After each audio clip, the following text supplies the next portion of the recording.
This morning I was doing my devotions and found myself in a very obscure little book in the New Testament called Philemon.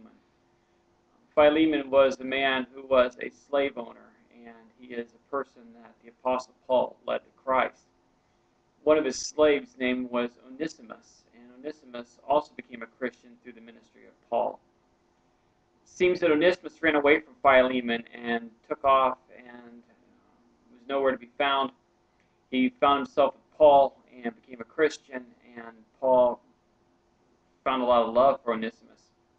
But Paul knew what was right, and that was for Onesimus to go back to Philemon and to make amends with him and get things straight.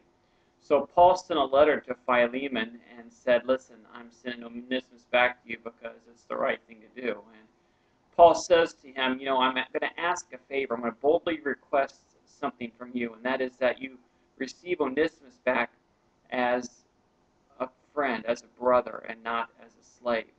Now, Paul had every right to say to him, this is what you need to do in the name of Christ. You owe me your life. I led you to Christ. You need to do the right thing here. But Paul invited Philemon to do the right thing and allowed him to make that choice. I think that a lot of times in our lives we struggle with this issue of free will. God gives us a choice to do right or to do wrong, and the choice is up to us. Now, God could have created us in a way that we were machines and everything we did was right or wrong, but God wants us to love Him on our own volition, something that draws us to Him.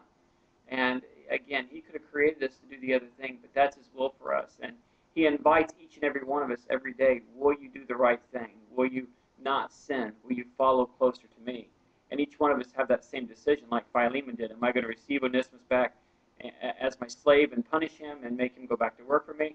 Or am I going to follow the right path? And am I going to receive Onesimus back as my Christian brother and allow him to do the ministry that God has called him to do?